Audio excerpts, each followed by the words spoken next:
Actually, my mom really is here, so yeah, thanks, Mom. Holy shit, good for her, right? Yeah. All right, thank you guys for coming out for this, and I know we are very excited for this next part. Our guest needs no introduction, but I'm going to say it anyway because I can't believe I get to say it with my own mouth right now. Please welcome rock star, icon, and composer, Mr. Danny Elfman. Woo! Here he is. Woo! Woo! Yeah. Wow.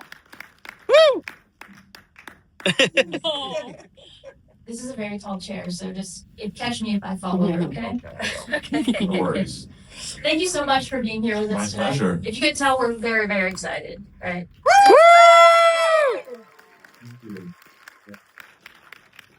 So, Sun Health is something of a genre mashup. Obviously, it's a Sam Raimi movie. We get horror and comedy, but you're also doing these like adventure kind of cues and like romance and tenderness. So, when you're kind of blending all of these different genres together, but making them exist in this one universe, the Sun Health universe, how do you go about making sure that it's kind of cohesive and they're all pieces of the same puzzle? And what are some of the challenges of that? Well, I mean, I knew that going in, that it was shifting gears a lot. And that's something that, Sam also loves to do because, as you say, he's mashing stuff together. So my solution in that type of situation, my instincts tell me to find something very simple that could run through everything. So my first thought was find a really innocent theme for Linda and use a female voice, and I was kind of inspired by Rosemary's Baby, and but then let that run throughout the score. So by the time we're getting into the last act, that same theme has a kind of a twisted edge to it. So I use the same thing in her apartment when she's talking to her bird, but I'm also using it when she's holding up the dead rat after the blockbuster. So the idea being that that's the continuity that kind of knits it together. So we have that kind of wholesomeness flipped with this kind of like maniacal kind of vibe. And we're watching the characters unravel on screen into their like these increasingly wilder versions of their buttoned up office personas. There's an increasing focus on percussion as we get a little bit wilder. But what are some of the ways you wanted to incorporate that feeling of that kind of just like letting loose wildness and madness as they kind of descend into this on the island? I don't know, really. To me, I just follow what I see, and I don't think about it a lot.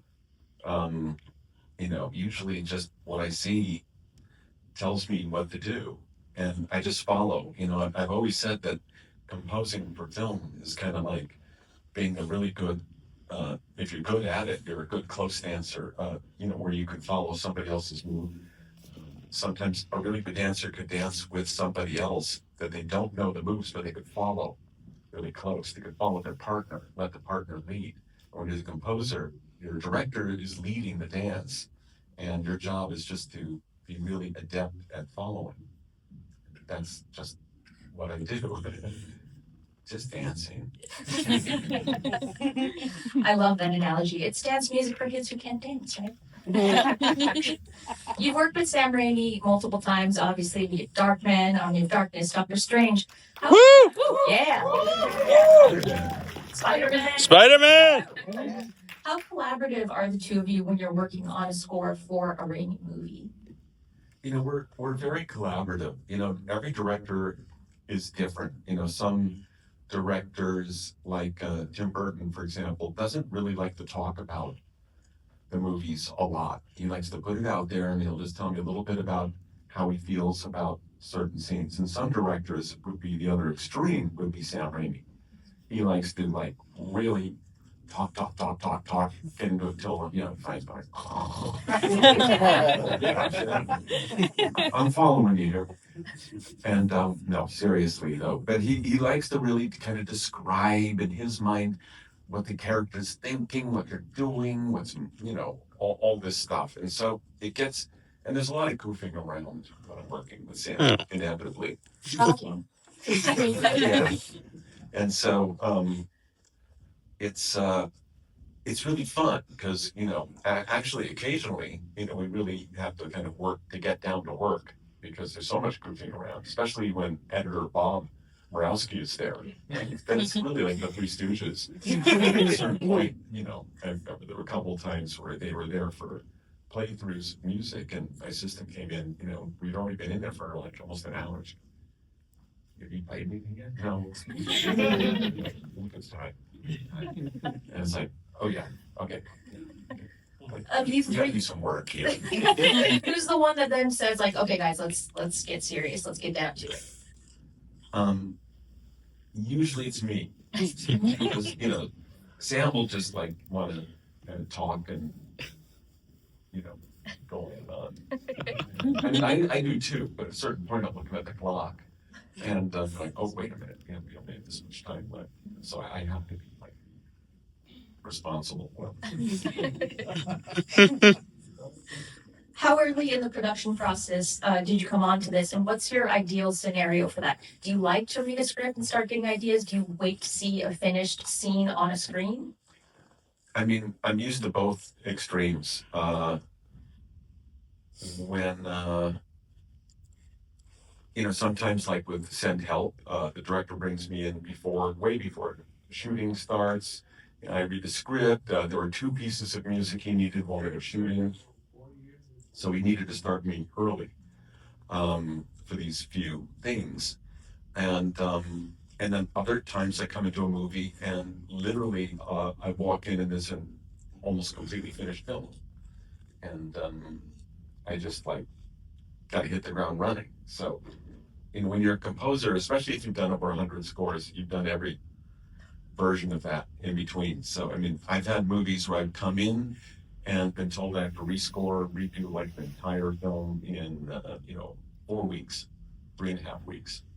Around 100 minutes of music. Oh my God, you calculate it. And then there's times like this where it's like it's scheduled, it's coming in a couple of months. I know it's coming, but there's not much I could do until it arrives. I don't actually work on a lot or think about it a lot until I see a first rough cut. I learned many years ago, I was doing Beetlejuice. Tim Burton and sent me the script, and I had some time. It was like in between stuff, and I thought I'm just going to write some music based on the script. And I was imagining the movie, and I wrote like 3 or 4 pieces of music, and I was really pleased with myself. I got a head start. Not one of them, maybe. And then I began to try to do it the opposite. You've all probably seen the movie Poltergeist. Yeah. Woo! Where it starts with a blank screen with a static. It's the way it used to be back in the day when the broadcast day ended. It would just go to like a static screen, and with all the snow on it. And I almost like to imagine my brain that when I'm seeing a movie for the first time, that's my brain. I want no preconceived ideas of what I'm going to do. And I find I work better that way than coming in all thinking I'm all prepared. Because ultimately there's a half a dozen things that are going to really indicate where I'm going to go with the music. And only one of them is the script. Part of it is the acting, the performances. They're going to like suddenly indicate, wow, this kind of music, this is really going for it in this way. A lot of it is the cinematography. It's like, oh, I wasn't expecting it to be this moody. I wasn't expecting it to be this not moody, verite. I wasn't expecting it to be cut the way it's got, the editing. All of these things will tell you, if it's lit and edited in a certain kind of a way, it makes you want to play it more real. And if you're in a more theatrical look with lighting and the setting and the sets and how it's playing out and the editing, it wants you to be more theatrical.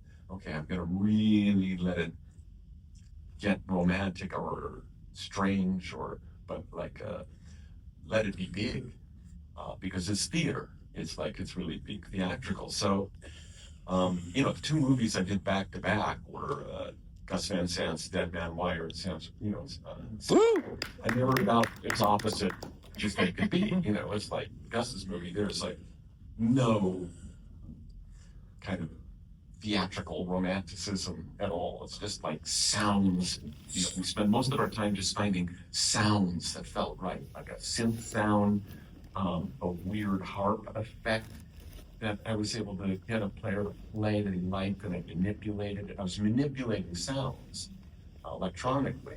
And with Sam's movie, it was like, no, purely orchestral. Doesn't call for any of that. So, yeah.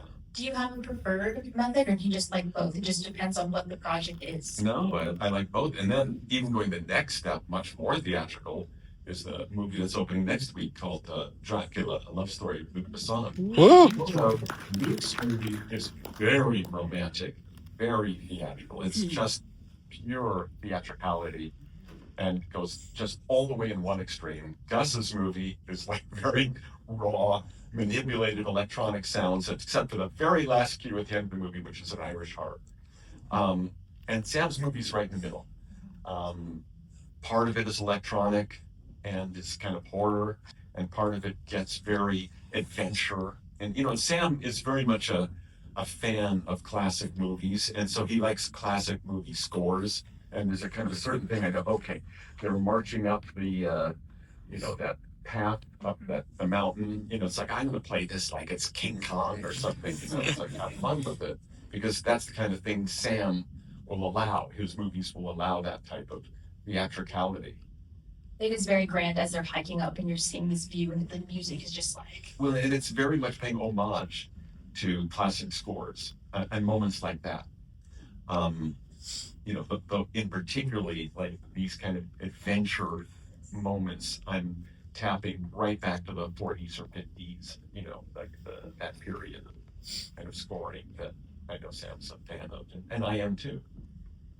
I love it. You've composed over 100 films, which is such a wild thing to be able to say. You've worked with so many legendary directors. You've got Raimi, Tim Burton, Brian De Palma, Gus Van Sant. Is there anyone you'd love to work with that you haven't yet? Yeah, but I won't tell you who they are because, you know, directors find composers and they hit it off, and often they form long relationships, and you know, as much as I want to kill them, I don't respect that. And out of respect, I'm not going to go say, oh, that's the director. I really want this guy's job.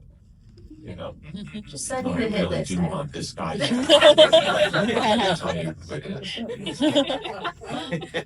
A secret hit list. Okay. Yeah, All right. exactly. Are we at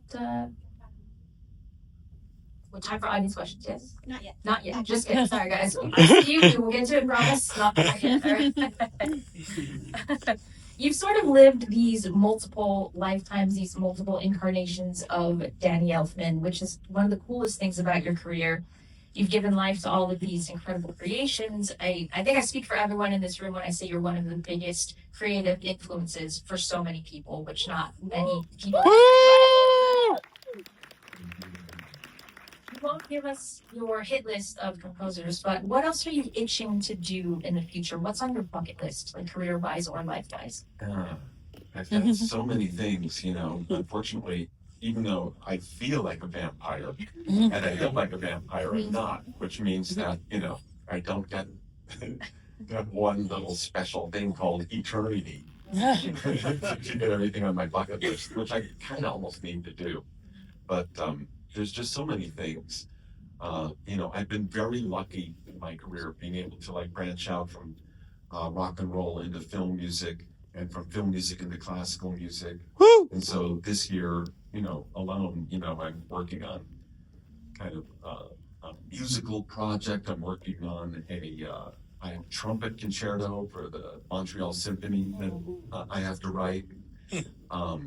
I got a solo album that I'm just hoping to finish. Yeah.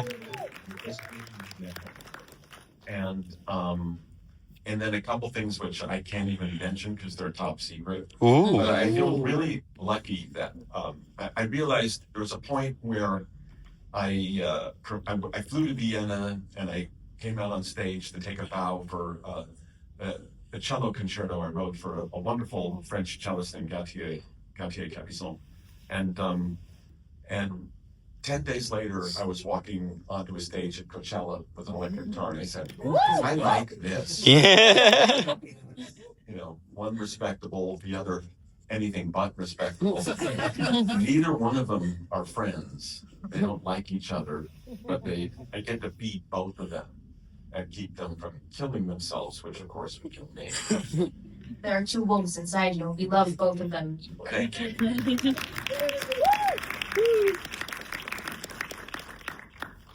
As you mentioned, your musical creations are kind of all-encompassing. You have radio hits, you have film scores, musicals, classical commissions, you've scored for theme parks. If there was one track that people most associate, when somebody says Danny Elfman, this is either the song or the thing that immediately pops into people's minds. What would you want that to be? Well, I couldn't tell you what people think because I'm not people, I mean, so how could I tell you what somebody else would think of? I mean, I just know that when people come up to me with something to sign or something like that, it's very likely going to be, the one of the most famous works that Nightmare Before Christmas or Batman or Edward Scissorhands or Spider-Man. Woo! Or The Simpsons or, one of those things. But for everybody, it's different. People have different stuff that they like. Do you have any favorites? I know it's like asking you to pick like a favorite child, but is there anything that is like a song or like a top few that are very, very special to you? Well, yeah, but not because I think I did such a good job at the music. It's because sometimes the experience of doing it stays with me and becomes very special. Sometimes I'll remember something just because it was so natural and simple and easy. Like Nightmare Before Christmas just went down so fluidly and simply fast. And Big Fish was a movie with Tim Burton that was really difficult. I mean, I really spent about 4 to 6 weeks before I even had a first settled, okay, here's my themes, here's how it's going to go. It just took a long time of circling around, experimenting and experimenting and experimenting. And sometimes it's like that. Sometimes it's like you do something, it looks so simple, but it was actually really hard. But those experiences, whether they're easy or hard, will stick with me and I'll remember them. So I really love Big Fish because it was such a challenge to accomplish. And I really love, doing Nightmare because it was so just fun. I was just having fun goofing around, like a school project. When I wrote The Simpsons, I wrote it in the car on the way back from my meeting with Matt Groening. By the time I got home, it was finished. But that's 95% of the time, it's not like that. So I'll always remember that. It's like, wow, I wish it was just always like that. Somebody says, hey, you want to write something? And you go, yeah, and you're driving home, and the whole thing is like right there. And other times, oddly enough, even something like Spider-Man, it's like I'd written a part of the main theme, but it didn't end. I couldn't find the ending. Trying all these different things, and finally, it was like, oh, Uncle Ben. There was a melody I'd written for Uncle Ben, and I took that and I made that the end of the Spider-Man theme and I realized Sam finally was able to say it needed heart. It needs heart, and that's where the heart was. Now, when you look at it, you listen to it, it's like really simple, but it's like a mathematical equation. You can look at the finished equation, E equals MC squared. Oh, it's all simple. But, what you don't see is the chalkboard filled with a gazillion these crossed out things. So you get both extremes, where it's like really hard to find something and you feel like you're not going to accomplish it. And then you do, and that feels really good. And then there's these moments where it's just like, bing, and it's done. And you go, well, I wish it was always like that. But like I said, that's not 90% of the time.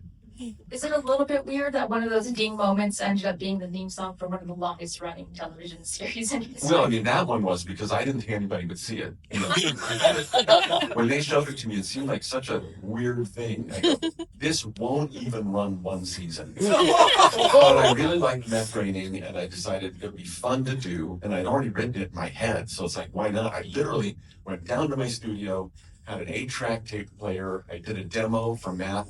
Same day, sent it off to him. He called me the next day. He goes, yeah, that's it. We recorded it a week later. And but I never expected anybody to hear it. I thought this is just like a fun thing. Sometimes it's just like that. I was recently with Les Claypool from Primus, and Woo! and we were hanging out. But the two of us, I think, got the longest running continuous TV. There's a lot of things that have a million repeats that run for decades, but without that are still in production. I think South Park and The Simpsons probably. Yep. I don't know. I can't think of anything that had more seasons.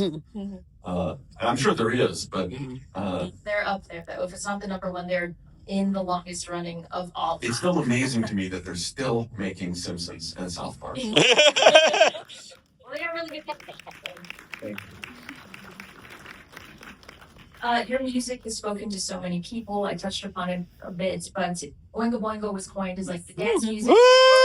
Unga bunga! Like that encompasses this misfit, other outsider kind of feeling. I mean, look at all these beautiful weirdos here.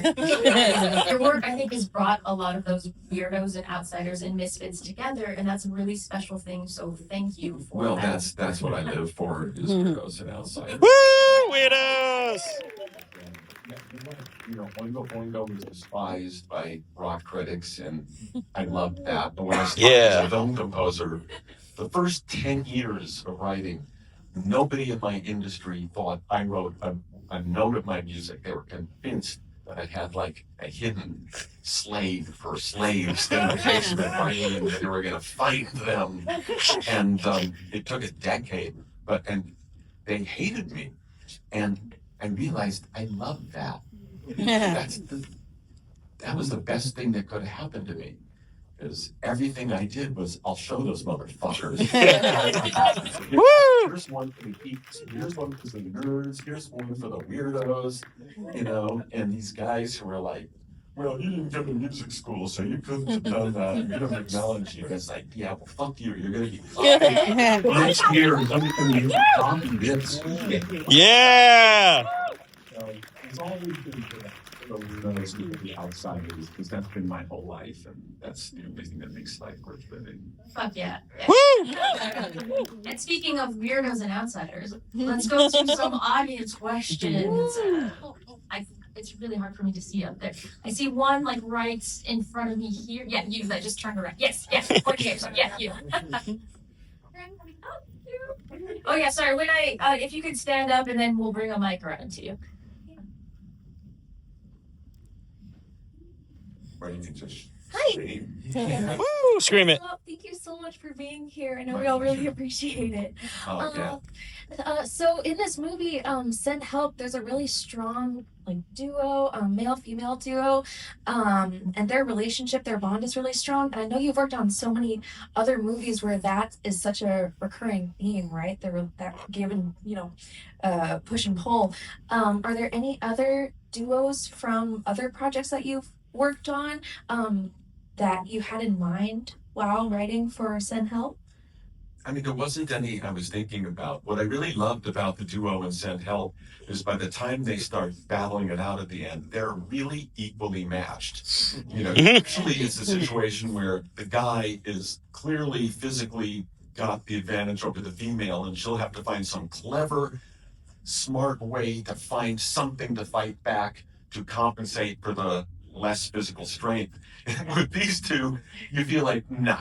It's 50-50 dead on. Just head to head, either one of them can win. And I really like that because, she built herself up to being really tough.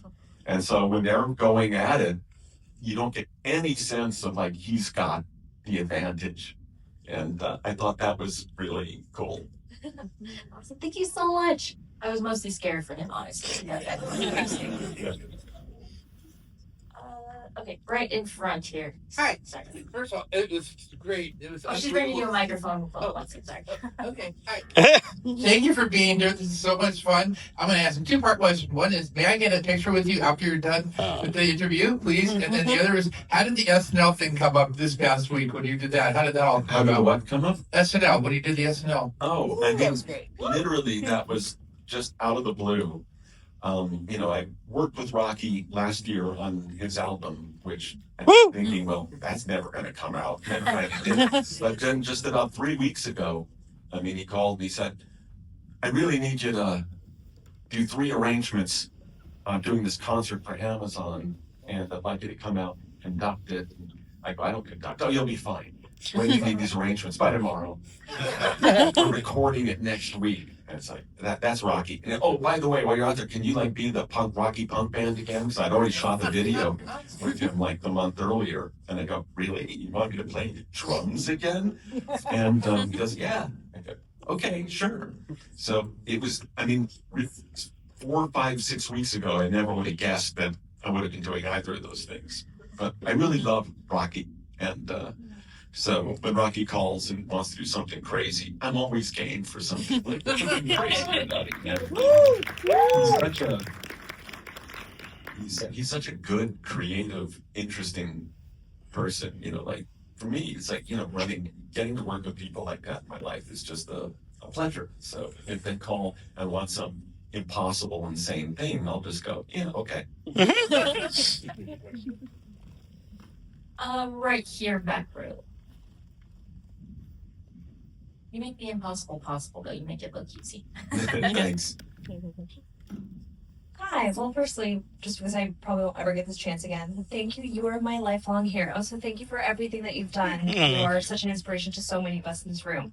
My question is, this is such an exciting time for you and for us fans watching you going from SNL to doing all of these shows to composing and doing these orchestras. How do you shift mindset going from such vast different dances, to use your word, and intermingling between the two? Well, the hard part for me is not doing that. When I've got all these crazy extremes is when I'm happiest. Where I actually go crazy is when I'm doing one thing too long. For 10 years, I was with Boingo Boingo and I was scoring films. And I realized that was a great balance because if I was in the middle of a film score, all I could think about is getting back out on the road and, sweating and, screaming. But when I was in the middle of a tour and I was like, oh, this is killing me. All I want to do is get in front of my keyboard and just work on a film score. So whatever I was doing, I could want to do the other one. It was kind of perfect. But it's like, I love the radical extremes. And the more crazy it is from one side to the other, the happier I am. Because that's kind of how my brain functions best, is just getting knocked around from one side to the other. I start to really go crazy, and there was a point, where I was just doing films all the time. And it's like, all right, so, I wrote a bunch of scripts, I started doing this, I started doing that. It's like, I have to find something else. Then I started doing classical music, and then, okay, for 12 years, that helped carry me along. And then, COVID happened, and I wrote a new album and started, came out, went to Coachella, and now I'm performing again and doing that. So now I'm back to where I kind of was happiest in the beginning, where I had everything going in a full-on collision course at the same time. Amazing. I'm trying not to ignore you guys in the back. I just can't see you very well. Right here. 1, 2, 3, 4 rows up. Yes, yes.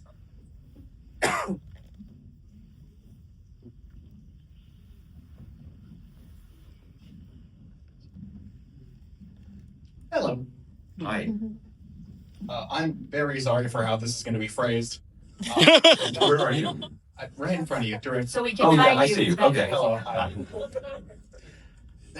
Again, I'm very sorry for how this is going to be phrased. A lot of your compositions in the past, really a lot of the ones that you're very famous for, have kind of a whimsy and fantastical element to them, even when the films themselves are darker. I wanted to know kind of what goes through your mind when you're making those choices in music and everything, and kind of bringing what my friends call the tweedle and feedle? I don't know. I don't really think about it a lot. I just kind of fall into whatever seems like, I don't know, this seems to be working. One of the reasons that I got along well from the beginning with Tim is that he goes strictly by impulse and seat of his pants and how he feels about stuff. I've never seen him get analytical about anything he's ever done, ever. And I'm kind of the same. I don't think about it. I don't sit there and think, I'm going to do this kind of thing. I really just try to fall into it. And I mean, I'm prone to whimsy. It's true, because I don't know why, because whimsical is fun. So when I can, I do it. Sometimes I abandon the whimsy and I'll get serious or very romantic. I'm usually happy when I'm scoring if the movie is very anything. I learned early on that there's only one genre that I absolutely would kill me if I kept doing it. That's rom-com. And because I just don't know what to write for normal people and having a relationship. And I look at it, and I think of nothing. And, with a few exceptions, Silver Lining Playbook, I made an exception because they were so weird. They had so many problems that I could find my way into it. But I learned, I won't even say what the film was long time ago. It should have been the easiest film for a composer in the world. Romantic comedy, it's light, there's not a lot of music. And I wanted to kill myself. So I said, okay. So if the movie's very romantic, I can get into it. If it's very dramatic, I can get into it. If it's very silly, I can get into it. If it's whimsical, of course, I'm going to love it. If it's very dark, or if it mixes these things up. But as long as it's got very on it, I can find a way to grab hold of it. And that's what I have to do, is find a way in. Sometimes that way in is hard, sometimes it's easy, but there's got to be some way in. And the less normal it is, the better for me. So, I've done dramatic films that are, the characters aren't monsters, they're not crazy, but there's usually something twisted or odd about their mentality or their themselves that I could find my way into their psyche, the characters, and use them as my vehicle. I loved writing the score for Milk, and Milk wasn't whimsical, and Milk wasn't dark and horrible, and and any of those things, but it was just weird enough. He was odd enough in his own way and in the story and the style that Gus made it, that I just found, and it was real easy for me to get pulled into it, even though it just didn't have any of these automatic things that would make it obvious for me. But it was still very moving. So, there was my handle, and it was a very earnest, sincere, real person, and there was a very, so it's in that very I find my access. I love that so much. I can't believe this went so fast. I know we don't have any more time for questions. One Sorry. more. One more. There's always time for one more. Right. Hi. So you have worked with a litany of directors, and you have said there's some that you would like to work with. What was one director that you didn't think you would ever work with that really wanted to work with you at one time, that you never kind of thought you would be with? Well, I mean, every director who's ever called me after Pee-wee's Big Adventure, I was surprised. That's amazing. So, I didn't think anybody wanted to work with me. But, I was surprised. I'm always surprised. So, it's hard to say. I mean, obviously the directors I've killed to work with, I could say because they're all dead.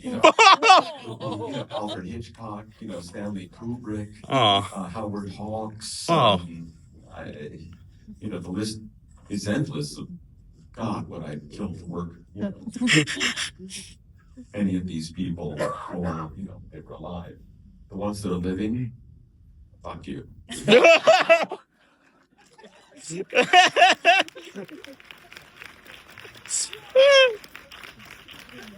never called, you never will call. Fuck you. It's a fantastic ending point. Yeah. Yeah. And Woo! Yeah. Santa.